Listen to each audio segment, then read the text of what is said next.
Xin chào quý khán thính giả của kênh Home Review. Không biết quý khán thính giả có bao giờ đã nghe thấy làng biệt thự cũng như là làng nhà phố mà dành cho người đã khuất chưa ạ?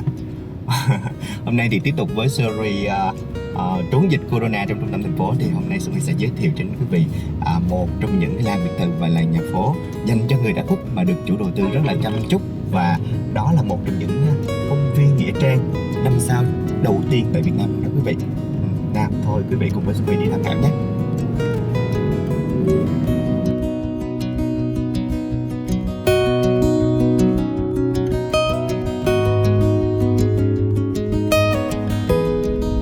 Rồi, chúng ta đã gần tới cổng vào của công viên dự án Sala Garden. Thì thật ra là Huy đến tham quan dự án này lúc mà nó chưa có hình thành gì hết á, cách đây khoảng hơn 1 năm rồi quý vị.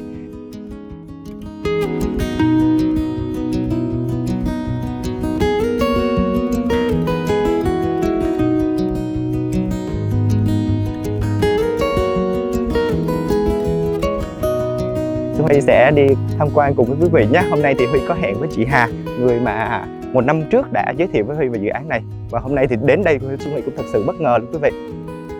Chị Hà. Chào chị Hà, chị khỏe không? Chị khỏe. Dạ. Thì hôm nay thì Huy giới thiệu sơ là Huy cùng với lại các khán thính giả của kênh Home Review đến đây để tham quan cũng như là để tìm hiểu về một cái công viên quá là đẹp như thế này. Thì thật sự Huy cũng bất ngờ sau 1 năm trở lại đây thì hoàn toàn thay đổi. Vô đây nó giống như là vô resort vậy đó. Thôi mình đi vào trong đi để mình tiện nói ha. Ok. Đi vào trong. Thì thường thì mình sẽ tiếp khách vào đây. Dạ. Nhưng mà do hôm nay là khách chủ nhật đó, dạ, khách đến đông cho nên là bây giờ mời vào trong này nhé. Dạ dạ. Đẹp quá chị ha. Ở đây thật ra là không gian quá đẹp luôn, rất là thoải mái. Đi vào đây nó giống như đi vào resort chứ không phải là đi vào một khu công viên nghĩa trang. Khách hàng của mình cũng có suy nghĩ như Huy á. Dạ. Đây là cái hồ sen này. Dạ. Hồ sen này là chủ đầu tư á, là cái dự án mình là theo cái hiện đại. Dạ. Nhưng mà vẫn mang cái hương của người Việt đó. Dạ. Có nghĩa là có hồ sen và súng ở giữa một cái nhà điều hành dự án như thế này. Dạ. Đó. Ở dưới này còn có cá nữa nha. Rất là dễ thương chị ha. Bây giờ mình mời Huy vào trong này đi. Dạ. Đây là sảnh tiếp khách chị ha. Đúng rồi, đây là sảnh. Chỗ này tiếp khách cũng rộng rãi quá. Thì thường là nếu mà người ta đến ở đây mà gọi là sao ta? Đến buổi trưa đi. Ví dụ như khách từ Hà Nội hay từ Sài Gòn xuống mà buổi trưa thì mình có ăn trưa ở đây được không ạ? Có. Đây là nhà hàng của hoa viên này đây. Yeah. Đây là bếp nấu này. Yeah. Khi mình ăn trưa thì mình sẽ ăn ở đây. Yeah. Ở đây phục vụ trưa là có cơm, yeah, phở. Yeah. Sáng thì cũng có mì tôm và phở. Yeah. Góc này đẹp quá ha, thoải mái vừa ăn trưa vừa.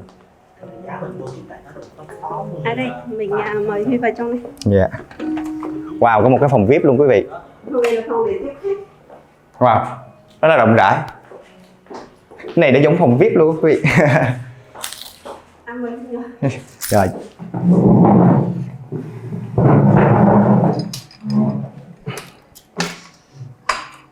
Rồi được rồi, cũng cơ bản thôi chị. Thì thật ra thì không sao đâu. Rồi. Hôm nay thì rất là vui được đến tham quan, cũng được là chị Hà chia sẻ. Thì thật sự đến đây cũng khá là bất ngờ. Thì hôm nay thì rất là mong là chị Hà sẽ dẫn Huy cùng với các cái thính giả của Home Review đi tham quan một vòng ở đây. Tại vì thật sự là Huy cũng bất ngờ thật luôn đấy, với cái cảm xúc mà khi mình đến đây sau 1 năm. Bây giờ thì mời Huy, mình sẽ đi. Chị có thể nói sơ cho mọi người biết về tổng quan của khu vực này. Ví dụ như là ở đây thì diện tích là tổng khu này là bao nhiêu, rồi nó có cái gì ở đây. Và thường thì thật ra thì mọi người đều biết đến kiểu như nhà phố, như biệt thự hoặc là một cái làng gì đó cho người sống thôi. Thì Huy trước khi đi đến đây thì Huy có giới thiệu là đây là một khu làng biệt thự và khu làng nhà phố dành cho người đã khuất. Thì ở đây nó có cái gì đặc biệt, chị có thể chia sẻ sơ về cơ bản trước khi mình đi tham quan không ạ? Nếu mà nói đây là đúng là một cái khu mà để như kiểu là một cái khu mà nghỉ dưỡng cho người sau này, người trẻ tuổi á. Yeah. Thì nói cũng không sai, tại vì ở đây là có tất cả đầy đủ các dịch vụ. Yeah. Ví dụ như là có đền trình này, yeah, có chùa này. Chùa yeah, thì bên mình là chùa được Giáo hội Phật giáo Việt Nam cấp giấy phép xây dựng chùa làm theo thời nhà Lý á. Cho nên là nó rất là nhẹ nhàng, thanh tịnh, chứ vào đây không mang cái tính chất là nặng nề. Dạ. Thì Huy thấy là cái câu slogan của mình là an yên miền đặt Phật, thì có phải là ở đây là chỉ hướng đến Phật giáo không, nhiều hơn đúng không ạ? Đúng rồi. Dạ. Tại vì mình thấy có chùa. Đúng rồi, chủ đầu tư bên mình là người thiên về Phật giáo, cho nên là anh đã rất là tâm đắc với cái dự án này. Tất cả các tượng Phật rồi tượng đồng bên mình là đều đúc từ Nepal và mang về Việt Nam để thỉnh tại chùa và thỉnh tại dự án này. Thì tổng diện tích của dự án bên mình là 50 hectare. 50 hectare. Đúng rồi, 50 lớn hectare. Chị hả? Nhưng mà cái tiện ích á, ví dụ như tiện ích là cảnh quan này, rồi chùa, đền trình, rồi nhà cử hành tang lễ, rồi nhà hỏa táng, rồi bức tường lưu cốt, rồi nhiều quá.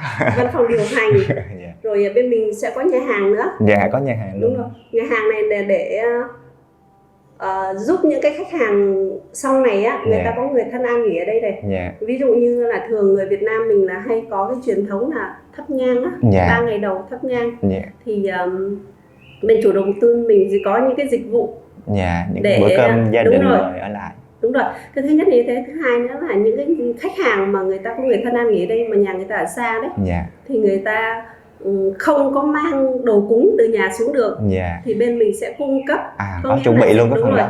Làm những cái phần đó để giúp khách hàng là người ta có một cái tiện lợi, tiện ích. Đúng rồi, tiện lợi, với lại để cho người ta có một cái mâm cúng cho người thân của họ, nó không bị phải mang từ xa đến á.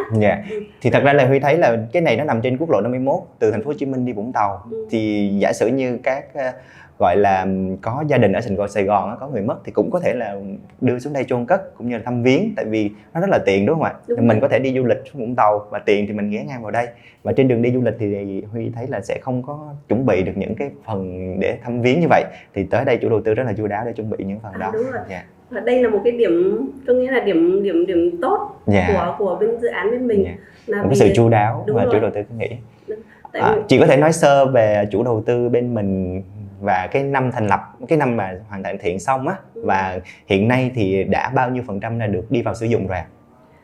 Dự án bên mình đây là được bắt đầu là xây dựng á, là từ năm 2017, cuối năm 2017 là đến hoàn thiện đến tháng 7 năm 2019 là bắt đầu đi vào sử dụng.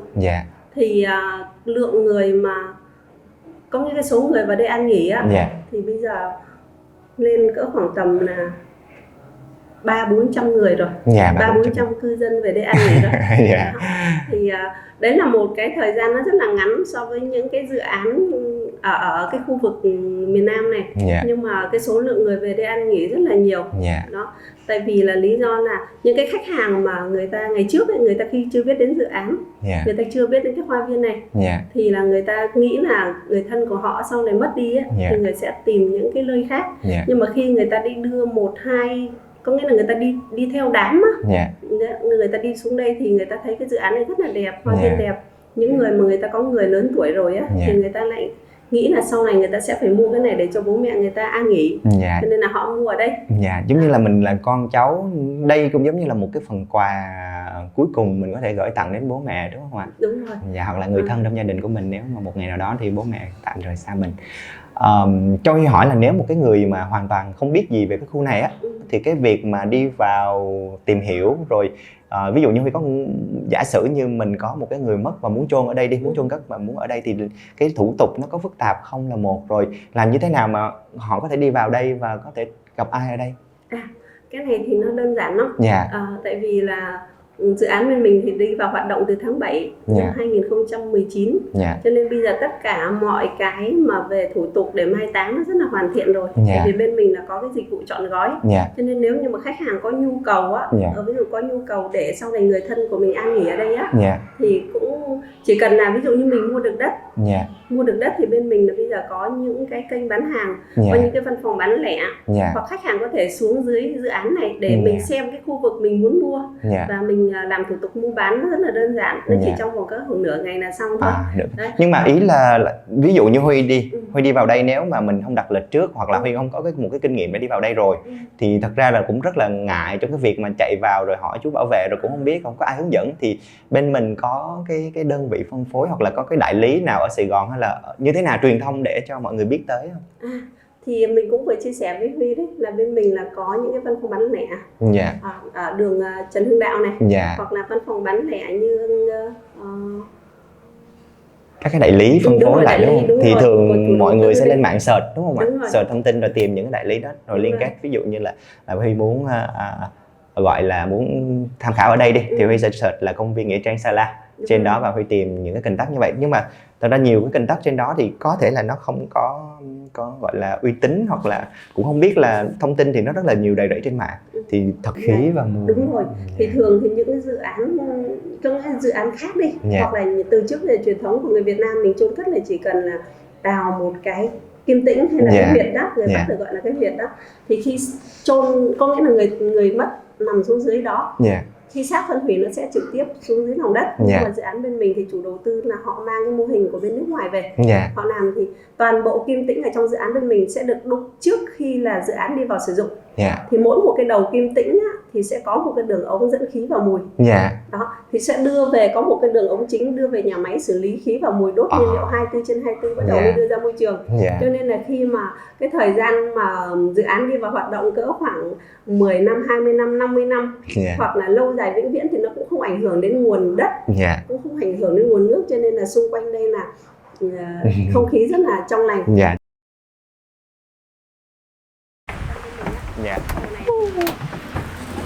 Đây như hàng 18 Vịnh La Hán nằm ở cái chỗ ngay khu vườn Tường Vi đó.